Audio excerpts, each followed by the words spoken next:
Bismillahir Rahmanir Rahim.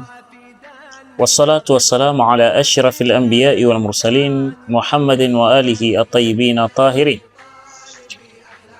Assalamu alaikum wa rahmatullahi wa barakatuh. Ama ndugu zangu Waislamu, tukiwa tupo tumekutana katika sehemu nyingine ya kuzungumza kuhusiana na masala ya kubadilika na kuzilea nafsi zetu. Tulizungumza katika vipindi vya nyuma, tukiwa tunaanza katika utangulizi, tuliona kwamba nafsi ya mwanadamu ni kama mmea ambao mmea huu unahitajia kumwagiliwa, lakini pia na kung'olewa.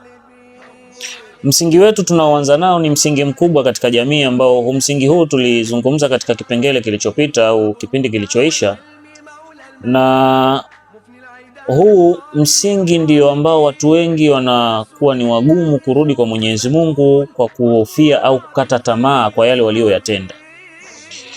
Na yani kile kitendo cha mtu kukata tamaa kwamba kuona labda Mwenyezi Mungu Subhanahu wa Ta'ala hatomsamehe au hawezi kumsamehe kwa aliyoyafanya, hii ni katika vizuizi vikubwa vya watu kurudi katika kumtii Mwenyezi Mungu Subhanahu wa Ta'ala. Katika kipindi kilichoisha tulizungumza ya kwamba Mwenyezi Mungu anasamehe na wala yeye si mbakhili wa kuwasamehe waja wake. Almuhimu ni kwamba wewe uwe umekusudia kurudi kwa Mwenyezi Mungu, ukweli wa kurudi.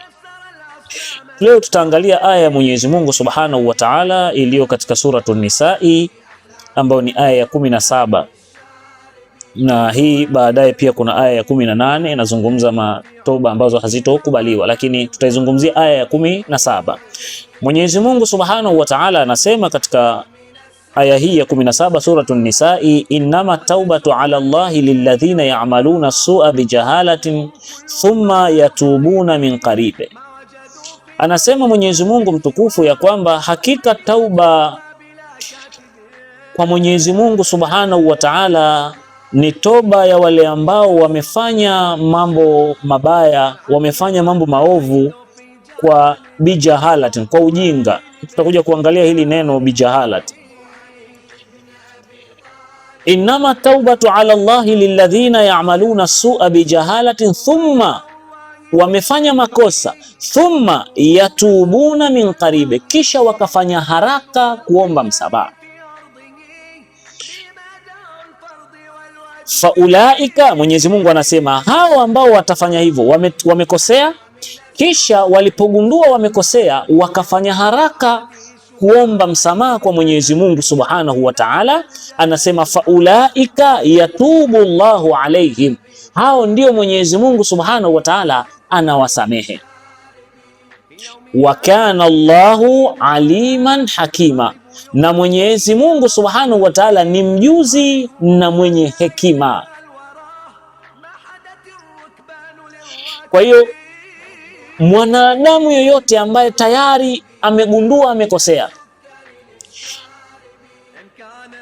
ametenda makosa, aliacha kuswali, aliacha kufunga, alikuwa anatukana, alikuwa anatumia vilevi ambavyo viko wazi kabisa kwamba hivi haviruhusiwi kutumika katika dini tukufu ya Kiislamu, amefanya mengi, alikuwa labda anawafanyia machafu wazazi wake wawili, jamii alikuwa anawasumbua kwa namna moja ama nyingine. Akaamua huyu mtu kwamba baada ya kugundua kwamba yeye amekosea, akatubia, thumma yatubuna, kisha wanatubu tena kwa haraka. Mwenyezi Mungu Subhanahu wa Ta'ala anatuambiaje? Ametudhamini, anasema faulaika, hao ambao watakuwa wamemkosea Mwenyezi Mungu Subhanahu wa Ta'ala na wanataka kurudi kwa Mwenyezi Mungu Subhanahu wa Ta'ala, Mwenyezi Mungu amesema hao atakubali kuwasamehe.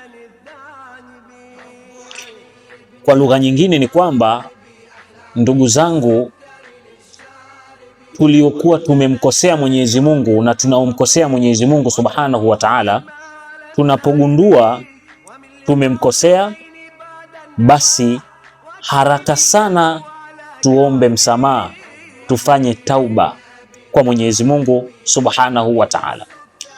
Tauba iwe ni tauba ya kweli.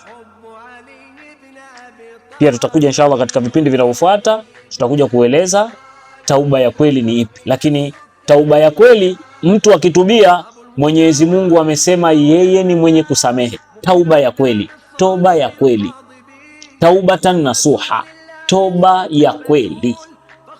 Kwa hiyo Mwenyezi Mungu Subhanahu wa Ta'ala ameahidi kwamba tauba ipo na mlango umefunguliwa kwa ambao tumemkosea Mwenyezi Mungu Subhanahu wa Ta'ala ili kujirekebisha nafsi zetu.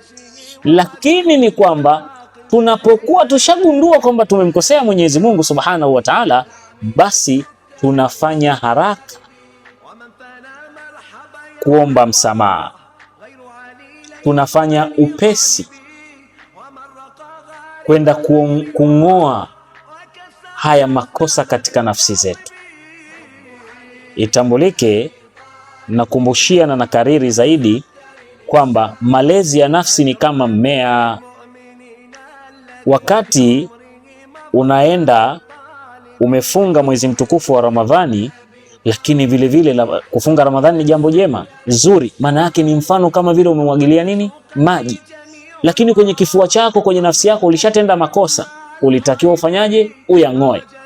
Nafasi bado tunayo. Naam, tumepitikiwa na mwezi mtukufu wa Ramadhani, lakini bado tupo katika uhai na nafasi ya kurejea kwa Mwenyezi Mungu Subhanahu wa Ta'ala. Katika kipengele kinachofuata tutakuja kuiangalia tauba kwa misingi yake mizuri, namna ya kung'oa na kusafisha nafsi zetu kwa kuondoa yale ambayo tulimkosea Mwenyezi Mungu Subhanahu wa Ta'ala, kwa kuomba msamaha kwa Allah Subhanahu wa Ta'ala. Hili ndio ambalo tutakuja kulifanya katika vipengele vinavyofuata. Kisha pia katika vipengele vinavyofuata tutakuja kuona bijahala. Tukisema bijahala ni nini? Tukisema bijahala tunakusudia nini? Kwamba mtu amefanya kosa bijahalati. Insha Allah Mwenyezi Mungu Subhanahu wa Ta'ala tukutanishe katika vipindi vinavyofuata, tuzidi kueleweshana na kukumbushana, kwa sababu hakuna mkamilifu. Mimi nakosea, wewe wakosea, na mwingine anakosea, lakini yule ambaye amekosea na kurudi kwa aliyemkosea na kumwomba msamaha, huyu ni bora zaidi, na ndiye mwanadamu ambaye anatakiwa kuishi kwa namna hiyo. Insha Allah tuweze kuwa ni wenye vifua vya kukiri makosa yetu mbele ya Mwenyezi Mungu Subhanahu wa Ta'ala na kuomba msamaha. Assalamu alaikum wa rahmatullahi wa barakatuh.